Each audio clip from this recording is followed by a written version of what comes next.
मैं SD मिनलेश, advocate from Delhi.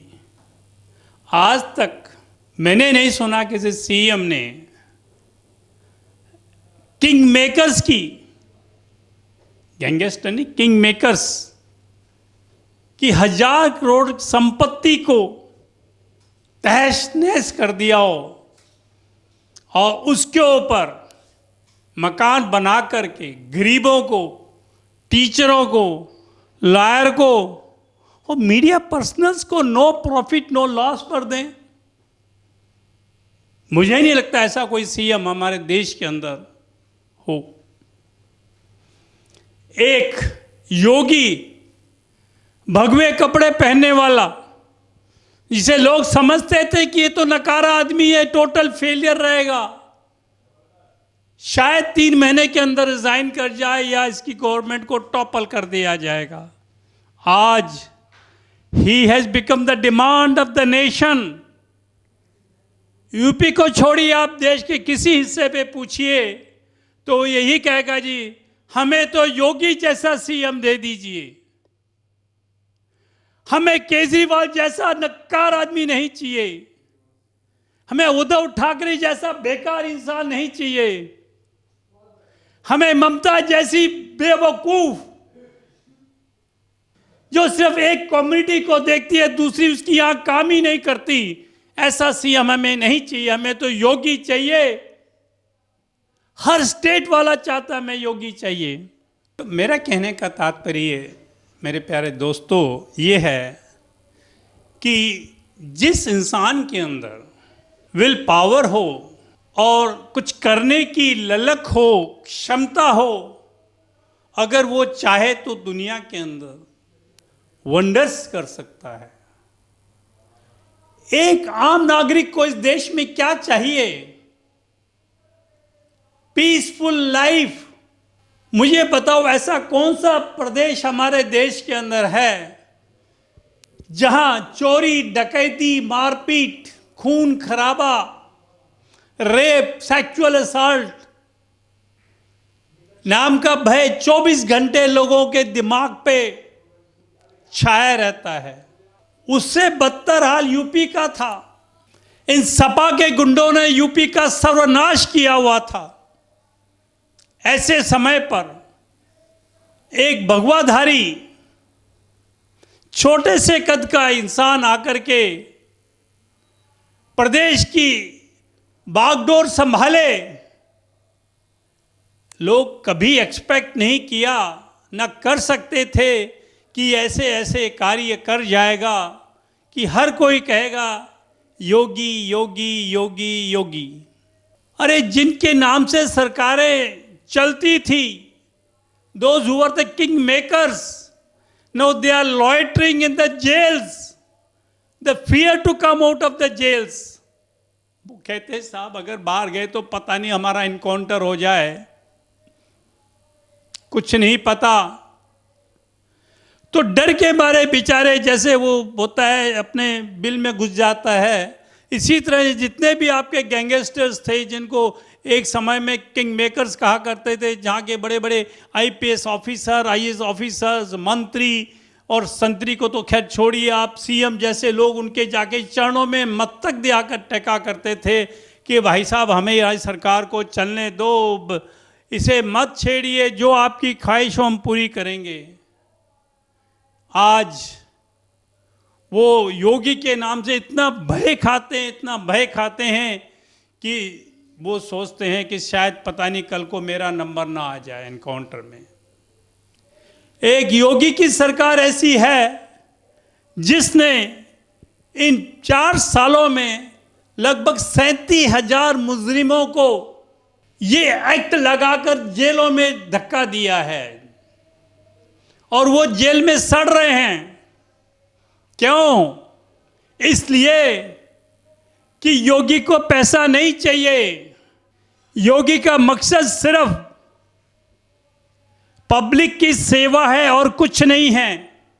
वो चाहता है कि उसके यूपी में राम राज्य रहे, वहां किसी को डर नाम की, भय नाम की चीज नहीं हो, और वो चाहता है कि मेरा प्रदेश भय मुक्त हो, बीमारी मुक्त हो, भूख से मुक्ति मिले और वो शांतमय जीवन जिए। आप बताइए मुझे, आज के हिंदुस्तान में या आज से पहले ऐसा कोई सीएम हो जो इस प्रकार की सोच रखता हो? आज तक जितने भी सीएम आए, चाहे वो सपा को ले लो, बहुजन समाज को ले लो, या किसी को भी ले लीजिएगा आप, दे वर money minting machines.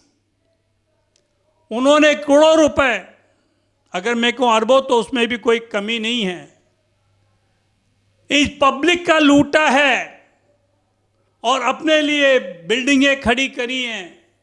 Foreign banks के अंदर अपने अकाउंट्स खोल करके वहां पैसा इलीगल जो मनी थी, मनी लॉन्ड्रिंग के अंदर वहां डंप किया है। आप लालू यादव को देख लो ना, एक छोटा सा चपरासी जो एक कमरे में 8 आदमी रहा करते थे, अरबों रुपए का मालिक।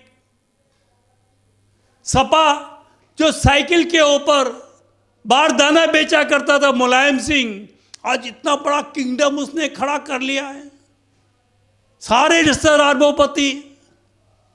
और योगी देखिए बेचारा, कहता है भैया मैं तो फक्कड़ इंसान हूं, मुझे कुछ नहीं चाहिए, मैं तो प्रजा की, जनता की सेवा करने आया हूं और सेवा करते करते ही चला जाऊंगा। इतने शुद्ध विचारों वाला, इतने महान विचारों वाला सीएम अगर किसी प्रदेश को नसीब होता है तो मैं कहता हूं उस प्रदेश की जनता जो है बहुत खुशकिस्मत है। ये एक ऐसा वो चीफ मिनिस्टर था जिसने 33 गैंगस्टर, जिसमें अतीक अहमद, मुख्तार अंसारी, बबलू श्रीवास्तव, सुंदर भाटी, खान मुबारक जैसे बड़े बड़े नाम हो, जिनसे बड़े बड़े नेता डरते थे, आईएएस आईपीएस डरते थे, उनकी 1000 करोड़ रुपए की संपत्ति को अक्वायर किया, सीज किया और रेज करके जमीनों दोज कर दी। ऐसे गट्स वाला आपने कोई सीएम आज तक नहीं देखा होगा। क्यों? क्योंकि वो पाक साफ है, उसके मन में खोट नहीं है, उसने कोई हेराफेरी नहीं करे, कोई स्कैंडल नहीं करे। जो आदमी स्कैंडल करता है, जो हेराफेरी करता है, उसके मन में चोर होता है, वो ऐसा बोल्ड स्टेप कभी जिंदगी में नहीं ले सकता। वो जी हुजूरी करता है, सबको साथ लेके चलने की कोशिश करता है, कहीं कोई मेरी पोल पट्टी ना खोल दे। पर एक ऐसा सीएम योगी जो किसी से भी अड़ जाता है, क्यों? उसको पता है मैंने कोई गलत काम नहीं किया, जब तक सीएम हूं जनता की सेवा करूंगा, जब जनता नहीं चाहेगी चुपचाप जाके अपना धाम में जाकर बैठ करके भगवान के गुण गाऊंगा। कि किस्मत बहुत अच्छी है कि ऐसा आदमी आप पे रूल कर रहा है, जहां घर से बाहर निकलने में लोग डरते थे और आज आप बेधड़क होके किसी भी थाने में जाइए, आपकी एफआईआर तुरंत रजिस्टर होगी। कितना डिफरेंस है। कहां योगी राज, कहां सपा का राज, कहां मायावती का राज, आप खुद ही देख लीजिएगा। बाकी जिन लोगों की चौधराहट खत्म हो गई, जिन लोगों की इलीगल सोर्स ऑफ अर्निंग खत्म हो गई, जिनके 2 नंबर के बड़े बड़े धंधे थे वो खत्म हो गए, साहब उनका जीना हराम हो गया। ऐसे लोगों ने अपोजिशन पार्टी के साथ मिलकर, लेफ्टिस्ट के साथ मिलकर के कि साहब योगी हटाओ, यूपी बचाओ। योगी की मोदी की नहीं बनती। मोदी जी दूसरा चीफ मिनिस्टर ला रहे हैं और भाई योगी जी कहते हैं मोदी जी आपको नफरत करते हैं, आपसे बड़े नाराज हैं। इस बात पे मुझे एक बार बात याद आ गई। मुगल टाइम के अंदर हमारे देश के अंदर तलवार और ढाल बहुत अच्छी क्वालिटी की बना करती थी। लोग पूरे विश्व से हमारे देश की तलवारें और ढाल खरीदने आया करते थे और पूछते थे साहब आपने ऐसी किसमें क्या कारीगरी कर दी है कि ये दुनिया की नंबर 1 ढाल है और नंबर 1 तलवार है।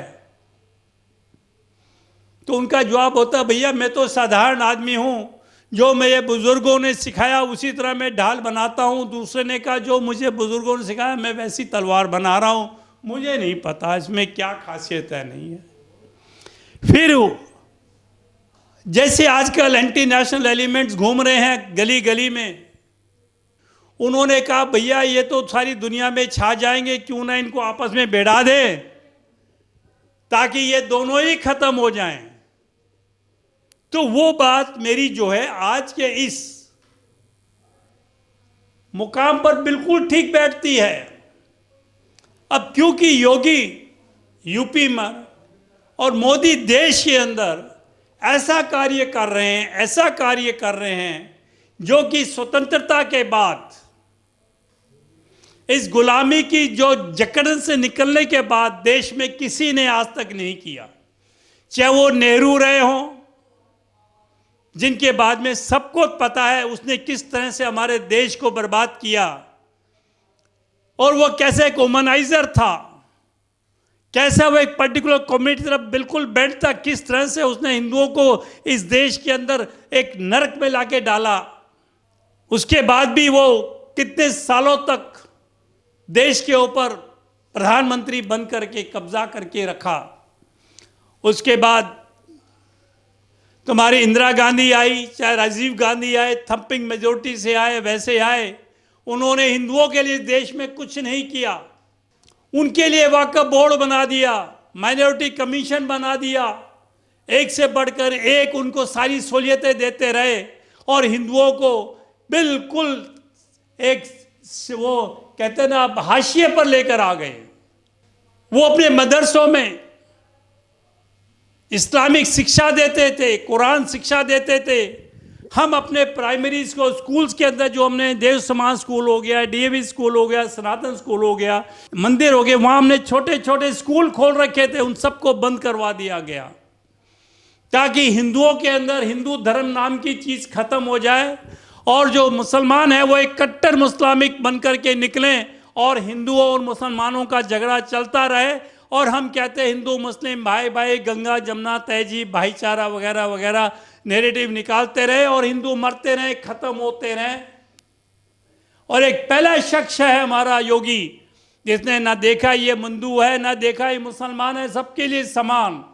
और यही मोदी जी, ना उसे इससे मतलब है कि ये हिंदू है, ना इससे मतलब है ये मुसलमान है, सबके लिए एक ही पॉलिसी, एक ही कानून, नो अपीजमेंट, नथिंग एल्स। और एक ऐसे सीएम को जिसने निडर होकर के इन गैंगस्टर को इस आपके प्रदेश से उनके भय से मुक्त किया है, उनकी इलीगल जो मनी थी उनकी, वो उसको एक्वायर करके सीज करके नष्ट करी, और वो प्रॉपर्टी को गरीबों में नो प्रॉफिट नो लॉस पर बांट रहे हैं। और किस तरह उस बंदे ने कोविड के अंदर होते हुए भी, कोविड से कोकदस्त होते हुए भी, किस तरह से उसने घर बैठ करके पूरी एडमिनिस्ट्रेशन कंट्रोल करी, और आइसोलेशन के बाद हर हॉस्पिटल में जाना है, हर जगह जाना है, और कितना फील्ड वर्क उसने किया। आज तक शायद ही किसी सीएम ने, ना केवल यूपी बल्कि पूरे देश में ऐसा सीएम नहीं पैदा हुआ जो इतनी मेहनत करे, इतनी पब्लिक की परवाह करे।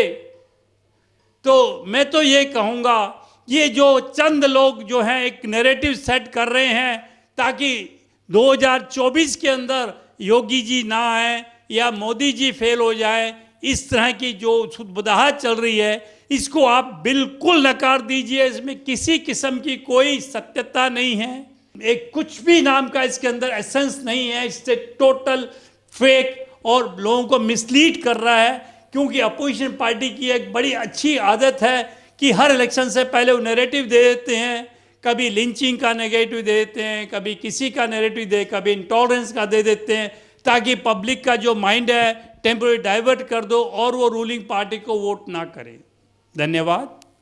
मैं SD बिमलेश एडवोकेट। अगर आपको मेरा बाइट अच्छा लगा तो प्लीज़ सब्सक्राइब करें, कमेंट्स करें। जय हिंद।